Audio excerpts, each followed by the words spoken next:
Bonjour, bienvenue dans la saison 2 de Comme d'Archi, le podcast qui vous ouvre les portes du monde fascinant de l'architecture, dans une approche non manichéenne et pour ne pas opposer passé et futur, dans une réflexion transversale permettant de vivre au présent dans un cadre de vie plus heureux car mieux identifié.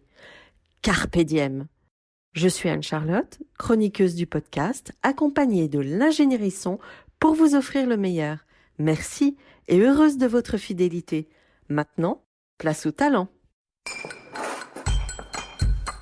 Bienvenue dans Comme d'Archi.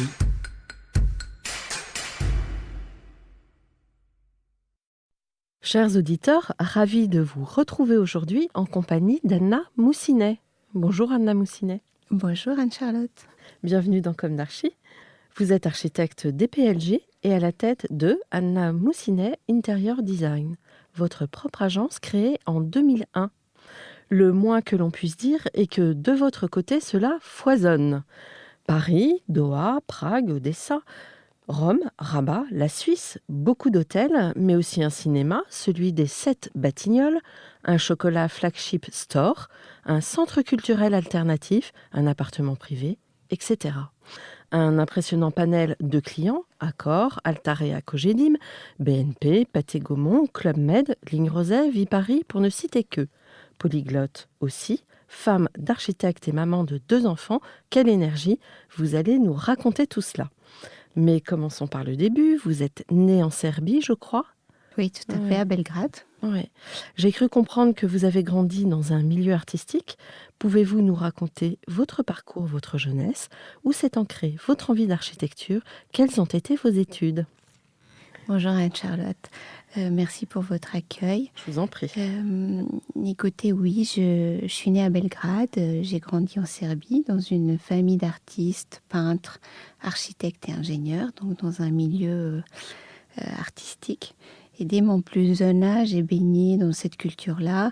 Et mon terrain de jeu était en fait avant tout le jardin de l'école des beaux-arts de mes parents, où ils m'emmenaient régulièrement pour partager leur passion. Donc c'était une vocation commune de la famille, c'est d'imaginer, de créer, de s'inspirer et d'être toujours en contact de la création. Vous avez des souvenirs marquants de ça ? Oui, plein. plein. Plusieurs années de vie de partage à Belgrade et dans les voyages. Et puis très vite, j'ai embarqué vers les États-Unis à l'âge de 16 ans pour faire d'autres rencontres et surtout pour continuer les études. Donc des États-Unis, je suis arrivée à Paris pour entrer en école d'architecture aux Beaux-Arts de Paris, où j'ai fait mes 6 ans. 6 ans d'architecture, 6 ans de bizuitage, 6 ans de rêve, parce que faire des études d'architecture à Paris, c'est clairement un rêve. Donc 5 années qui m'ont forgé pour attaquer sereinement ma vie professionnelle, ma vie parisienne, et où je me sens très intégrée. La formation, ce qui pourrait être intéressant de dire, c'est qu'aujourd'hui, effectivement, l'agence et moi-même travaillent essentiellement dans l'architecture d'intérieur, mais la formation d'architecte DPLG m'a permis d'appréhender chaque nouveau projet selon les contraintes de la taille, avoir un œil différent et certainement être plus à l'aise dans des grands espaces.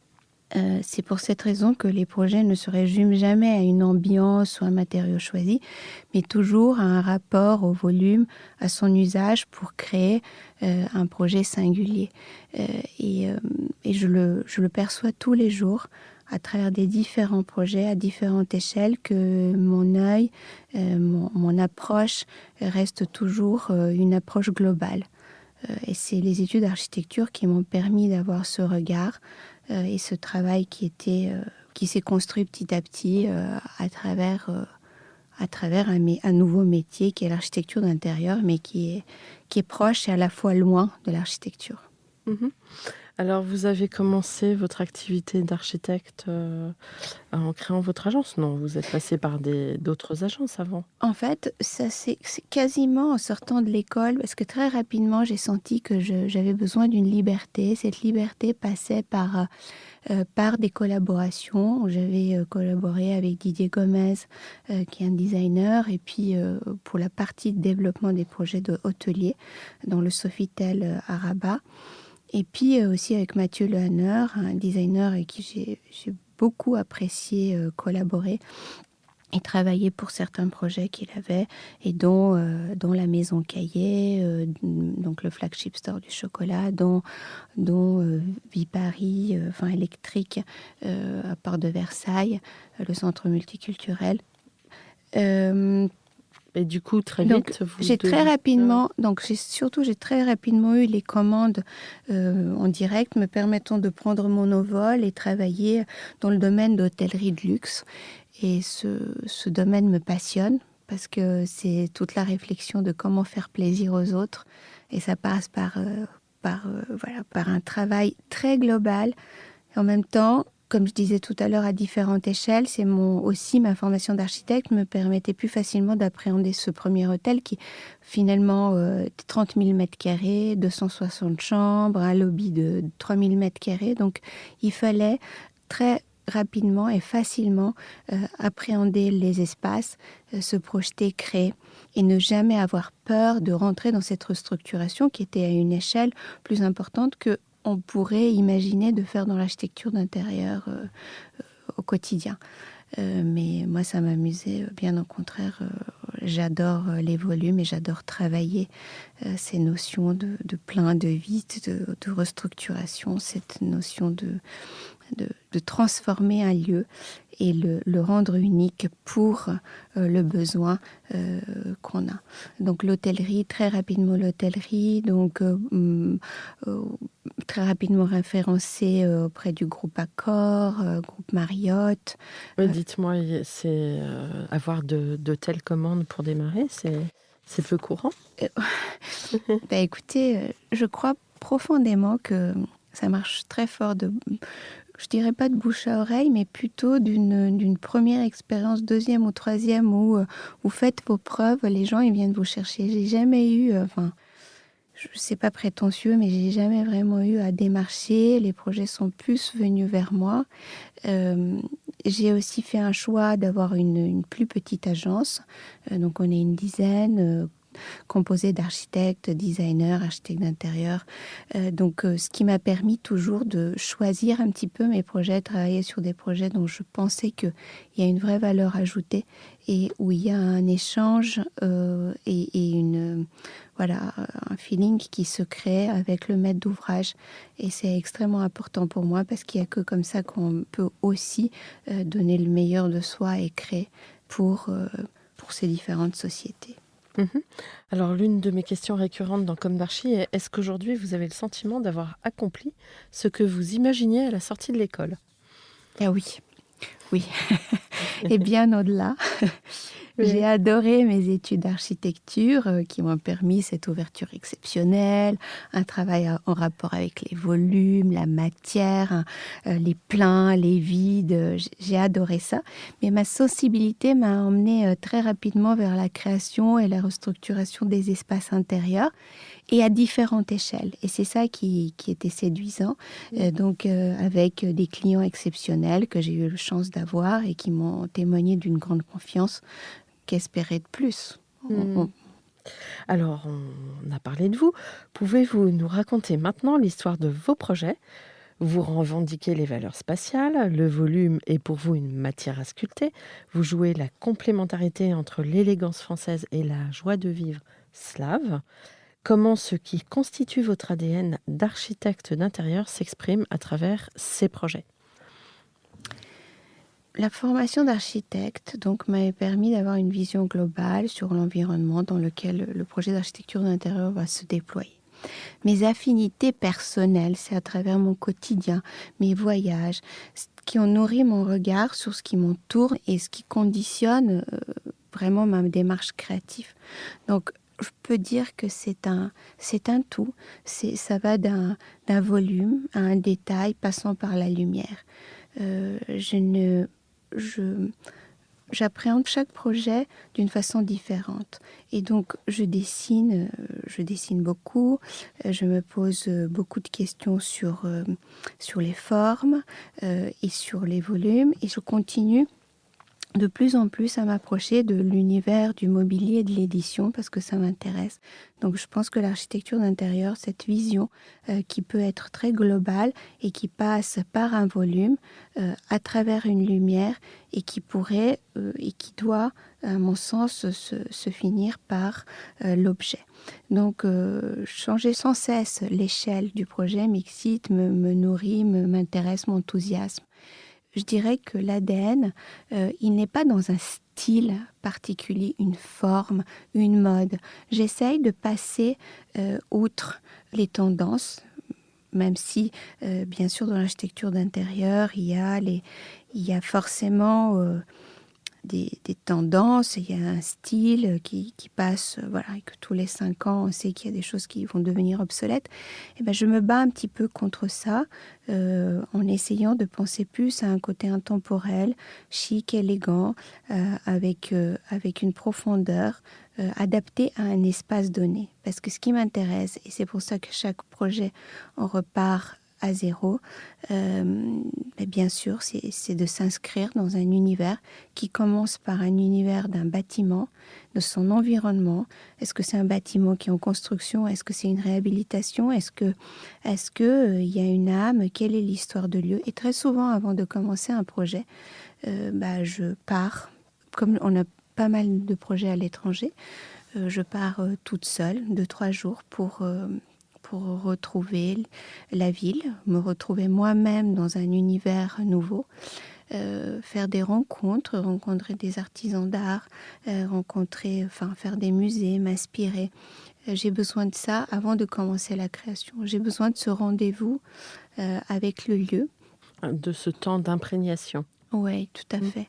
Temps d'imprégnation et aussi le temps d'une réflexion qui est pas forcément avec l'équipe, mais qui est avec moi-même avant de pouvoir donner les directions sur un projet. Vous allez puiser votre inspiration. Oui, c'est ça. En vous immergeant. Tout à fait. Donc, je vous parlais de l'architecture, de l'architecture intérieure, de l'édition, donc du mobilier. Voilà, c'est ces dernières nouvelles sur l'édition pour Ligne Roset, pour la manufacture. Mais surtout, j'avais aussi ma recherche perpétuelle de renouveau et passe aussi par, et qui m'excite énormément, c'est le détourner des matériaux dans leur sens initial, pour enrichir, pour générer une expression différente, peut-être singulière si on peut dire. Donc j'ai créé un projet que j'ai présenté au Salon Maison et Objets en janvier 2020, juste avant cette crise. Cet objet, ça s'appelle Eco by Anna Moussinet, c'est un exemple parfait de ma volonté de créer. Donc, j'ai créé un procédé unique qui consiste à vaporiser une substance chimique d'une façon dégradée sur différents supports sculpturaux ou tout type de support. J'ai réalisé cette sculpture comme un voile à la Richard Serra qui est 8 mètres de long par 2,50 m de haut, où j'ai exprimé cette création pour qui donne envie d'explorer un nouveau univers qui est celui de l'infini, donc qui est celui du miroir. Donc c'est un voile de chrome en dégradé qui se pose sur un support. Donc c'était un bel exemple d'aller au-delà d'un volume, d'aller au-delà d'une matière qu'on pourrait juste trouver jolie parce qu'on a trouvé un revêtement qui est présenté par un artisan, mais essayer de créer soi-même quelque chose qui finalement pourrait ou va devenir un support d'expression des autres. Parce que la finition du chrome, qui est un miroir, donc de l'infini, se posant sur une surface en dégradé, fait apparaître une autre matière qui est derrière. Donc, en réalité, ça peut être un support à toutes matière ou toute expression d'une marque qui pourrait être intéressée pour l'avoir, que ce soit dans le retail, ça peut être une coque de bateau, où on aurait le sentiment qu'elle vole sur un océan. Donc cette notion du miroir et de l'infini m'intéresse beaucoup. Et d'ailleurs, ça se ressent dans mes projets. Le miroir est assez présent. Bon. Alors peut-être que vous pouvez nous parler d'un projet emblématique d'hôtel ?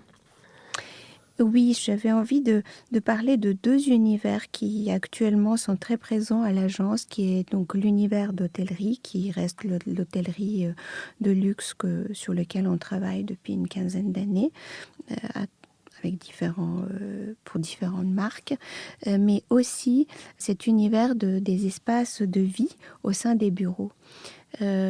Parce que je pense qu'il y a une forte actualité et une remise en cause aussi actuelle par rapport à ce qu'on vit, de savoir quelle est la place du bureau.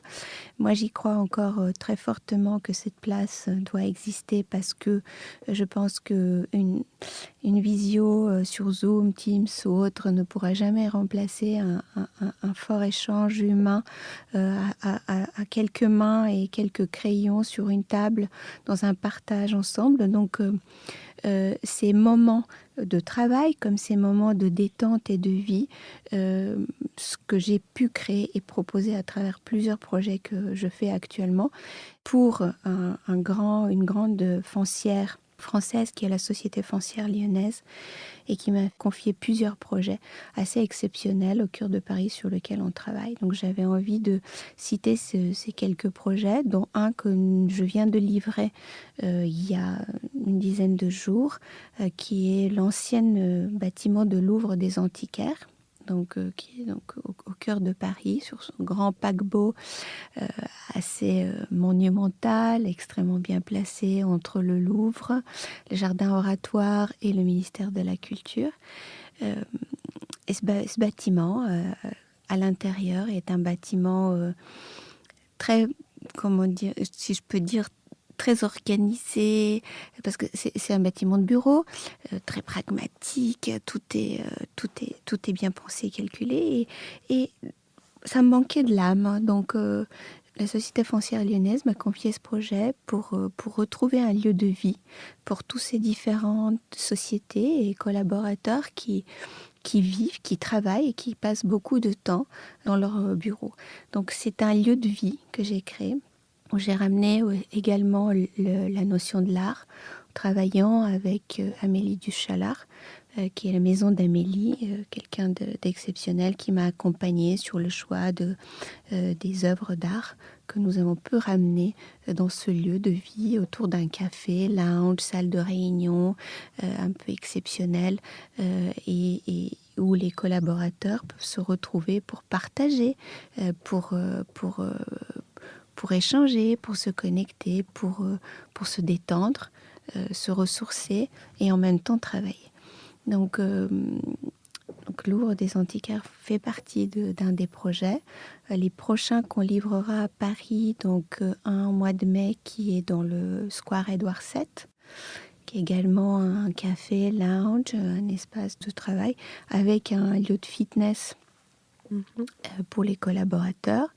Et puis, au mois de septembre, un grand projet qui est pied de l'Arc de Triomphe, qui s'appelle 83 Marceau, dont Dominique Perrault fait de l'architecture, la rénovation du bâtiment. Moi, je m'occupe des lieux de vie, avec un auditorium, un café lounge, etc., de ce bâtiment qui fait 8500 mètres carrés et qui ouvrira donc cette année, dans lesquels il y aura également les bureaux de Goldman Sachs. Donc beaucoup de projets à Paris cette année qui ouvriront et qui sont liés à cette nouvelle façon d'appréhender ces lieux. On appelle ça les espaces de service, qui sont pour moi les espaces de vie dans lesquels on y vit au bureau. Donc ça, c'est une activité qui nous a pas mal occupés ces dernières années, qui nous occupe toujours et dont on est très heureux de participer. Puis également de l'hôtellerie, donc les projets hôteliers dans lesquels on y tient encore beaucoup, qui sont donc actuellement le Ritz, les résidences Ritz à Dubaï, sur lesquelles nous sommes en train de travailler. C'est aussi une autre façon de travailler l'hôtellerie, parce que c'est des lieux, c'est des appartements, mais c'est des appartements qui sont plutôt des appartements hôtels, avec des cinémas privés intégrés, avec des espaces de vie, avec bien sûr des espaces de spa, wellness, et aussi des lounges, des bibliothèques. Bon, ce n'est pas de l'hôtellerie. Les résidences, c'est intéressant d'en parler parce que je pense que beaucoup de maîtres d'ouvrage aussi se posent aujourd'hui la question entre l'hôtellerie et les résidences, les différentes résidences. C'est un créneau. Pour nous, c'est la première, parce qu'on est plutôt spécialisé dans l'hôtellerie. En fait, l'hôtellerie, maintenant, est en train de s'orienter vers plus des lieux d'expérience. Exactement. Ouais. On travaille beaucoup, alors c'est dans tous les briefs, l'effet waouh, l'expérience. Bien sûr, l'expérience, on la travaille. L'expérience, aujourd'hui, arrive par différentes façons de vivre un lieu, de le consommer différemment en espace journée, en espace nuit. D'avoir une hôtellerie qui s'adapte à nos besoins et nos envies à tout moment de la journée, que ce soit, c'est un peu la même chose avec la lumière dont je parlais, qu'on essaye de travailler pour qu'elle s'adapte à nos envies. D'accord. Dans ces projets, alors, la durabilité des projets, enfin l'exigence aujourd'hui écologique, on peut, elle s'étend à tous les projets. Comment vous y répondez ? C'est une question qui est récurrente. On l'a depuis plusieurs années. Elle est sur tous les projets. On a appris à travailler avec les matériaux qui, bien sûr, correspondent aux normes écologiques. On apprend tous, on se cultive tous pour respecter l'environnement de plus en plus dans notre quotidien. Donc, la façon dont on va l'appréhender et l'utiliser dans des espaces hôteliers ou dans des espaces de vie dont je parlais, ça passe forcément par un travail qui est de notre côté lié aux matériaux, liés à la durabilité de ces matériaux, qui doivent être forcément appropriés à leur usage. Travailler beaucoup le bois d'une façon différente, on explore, on exploite. En fait, je pense que ça ne passe pas forcément par une piste, c'est beaucoup de pistes et beaucoup de compétences qui sont associées. Les acteurs, donc moi je suis architecte d'intérieur, mais sur un projet, on a tous les acteurs qui font que ça soit en termes d'éclairage, en termes de la CVC, en termes de ce rapport architectural. C'est un ensemble qui crée un produit durable. On a une part, cette part-là, elle est en même temps très normée. C'est-à-dire qu'on ne fait pas ce qu'on veut, mais on ne peut pas non plus aller au-delà de ce qui est possible par rapport aux inventions qui ont déjà été faites. Donc on est assez cadré sur ce point. Donc on suit les besoins, on suit les tendances et on répond à ces besoins. D'accord. Au quotidien. Est-ce que vous voulez revenir sur la composition de votre équipe ? Oui, donc comme nos studios est à Paris dans le Marais, nous sommes une équipe d'une dizaine de collaborateurs, architectes d'intérieur, designers. Et mon envie était toujours de pouvoir travailler sur des projets et des objets à des échelles différentes. Donc il fallait répondre et l'équipe, elle répond parfaitement à ce besoin, allant des jeunes de 20 à des seniors qui ont beaucoup d'expérience et qui nous accompagnent sur le projet. Donc j'ai une très belle équipe dont je suis très fière. Quelles sont vos influences ? Au-delà des noms que je pourrais citer, qui est Peter Zumthor, Soulages ou encore Kundera, c'est davantage ma sensibilité à la forme, au volume, à la lumière qui me conditionne et qui m'inspire vraiment. J'ai pas d'a priori et j'élimine aucun site ou bâtiment. Ça serait avant tout l'émotion ressenti, qui est primordial et qui me transporte et qui vers un univers nouveau, vers les inspirations. Et dans le patrimoine, vous avez des lieux de prédilection, sans que ça soit forcément des influences? Mais... Oui, dans le patrimoine, si on peut parler de Paris, ça serait des jardins. Ça serait des jardins. Donc je ne parlerai pas de l'architecture, mais je parlerai plutôt de ces espaces, ces tampons desquels on en a tous besoin. Et pour moi, ça fait partie de ce patrimoine qui est unique et qui à chaque fois nous renvoie à un passé, mais nous donne un nouveau souffle. Et ce souffle végétal, on en a besoin. Et on en a fort besoin. Des Tuileries au but de Chaumont, en passant par le jardin du Luxembourg. Ouais, exactement. En passant par la place des Vosges qui est à côté des bureaux, ou le Palais Royal, tous ces endroits magnifiques qu'on peut contempler et on peut se poser et passer quelques heures à bouquiner. Bon. Alors, la lumière joue un rôle très important dans votre production. Oui, je dirais même essentiel. La lumière, c'est elle qui structure l'espace, c'est elle qui le sublime, c'est elle qui sublime nos univers, c'est elle qui rythme nos journées. La lumière, le studio a toujours été accompagné d'une équipe de lighting designer, et notamment une équipe assez exceptionnelle que j'apprécie énormément. C'est Voyons Voir, dont la tête est Stéphane Caratero, avec qui j'ai beaucoup d'affinités sur le travail qu'ils font et qui va parfaitement, se combine et valorise parfaitement le nôtre, parce qu'il nous aide à scénariser et magnifier nos intérieurs. Et la perception d'un espace ne vivra jamais aussi bien que si elle est mise en lumière, de la manière la plus juste et la plus exceptionnelle. Et ça fait partie de la démarche complète d'appréhension d'un espace quand on commence à le créer. Oui. D'ailleurs, nous avons reçu très récemment Hervé Audibert, donc un designer lumière. Oui, tout à fait. Parce qu'en effet, on pense que ces professions qui sont très connexes jouent un rôle fort important aussi. Oui, bien sûr, parce qu'il permet de mettre en scène, mettre en lumière notre projet.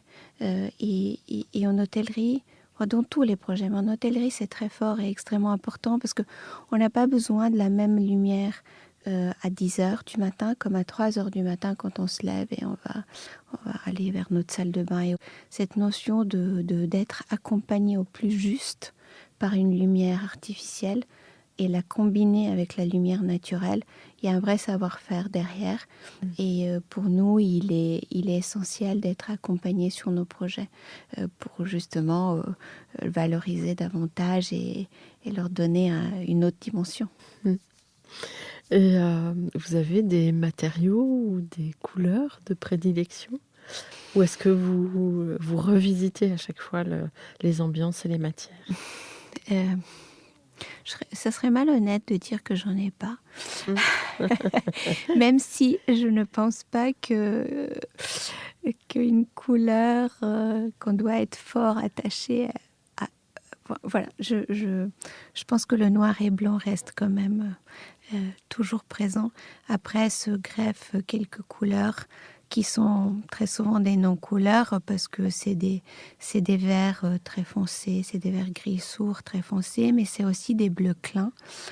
C'est des bleus clins qu'on a pu voir avec Eco, qui n'était pas un hasard parce que j'ai créé un lieu qui était en miroir, mais le miroir reflétait tout l'environnement qui était un très beau bleu clin dans lequel on était.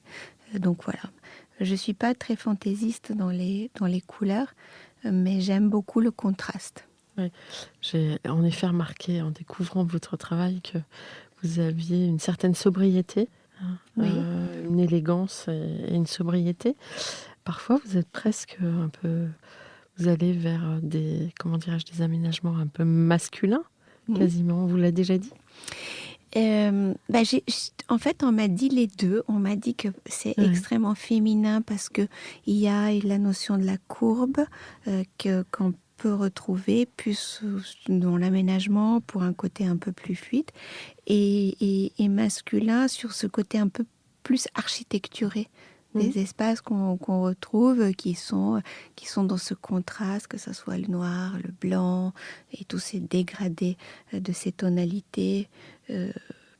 Oui, c'est certainement un juste mélange des deux, mais je pense qu'au fond, l'écriture se réinvente à chaque fois parce qu'elle dépend du projet.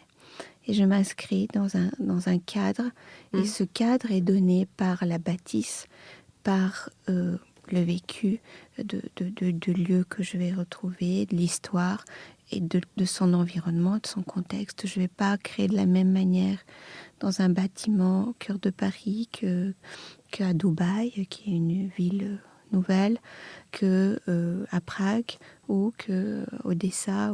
Voilà, je pense que c'est ça aussi de notre métier, il est de chercher des univers et de comprendre au mieux pour pouvoir s'adapter à un lieu. Alors, comment imaginez-vous le monde d'après? On en parle beaucoup depuis un an. J'ai des réponses très variées au fil des podcasts, mais de quelle manière vous vous projetez dans l'avenir? Alors, moi j'imagine le monde de demain avec beaucoup de légèreté. Tout l'inverse de ce qu'on peut ressortir peut-être aujourd'hui dans ce moment de crise. Mais je trouve que le monde de demain, il est dématérialisé, il est hyper mobile, il est multi-opérationnel, il est accessible à tous. Et j'y crois profondément. Et je pense que cette crise qu'on vit va nous permettre, bien au contraire, d'être encore plus forts et pouvoir sentir cette légèreté un peu plus tard, si c'est pas aujourd'hui. Ouais. Bon, quel conseil donneriez-vous aux étudiants en architecture aujourd'hui? Vous qui sortez d'une école d'architecture. Oui, et que j'ai mon fils qui vient de commencer sa première année en école d'architecture. Écoutez, le conseil que je pourrais donner, c'est travailler son imagination.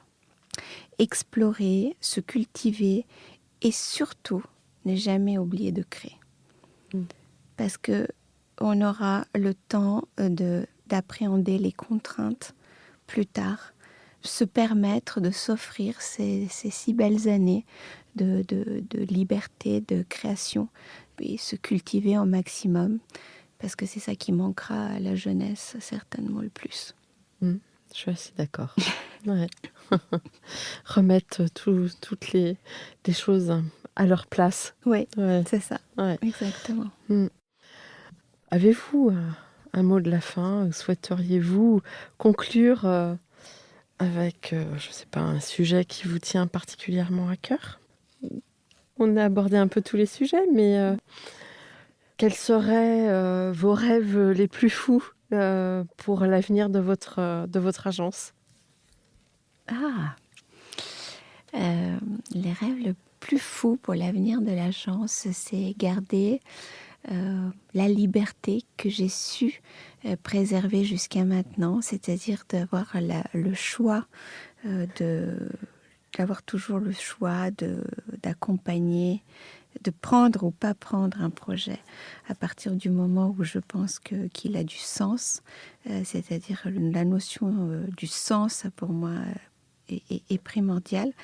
Et le souhait serait peut-être, si je dois imaginer l'agence dans une autre forme, c'est penser à un espace qui pourrait, un nouvel espace qui pourrait en même temps avoir plusieurs usages, c'est-à-dire avoir un lieu dans lequel on peut travailler, mais dans lequel on peut exposer, dans lequel on peut inviter et dans lequel on pourrait recevoir peut-être à travers un petit hôtel particulier qui réunira tout ça à la fois. Ça serait beau. Bon. Merci beaucoup Anna Moussinet d'être venue Merci ici à à vous. Miami. Merci Anne-Charlotte, c'était un plaisir. À très bientôt sur l'un de vos projets en anglais. Merci à tous. À bientôt sur Comme d'Archi. Au revoir.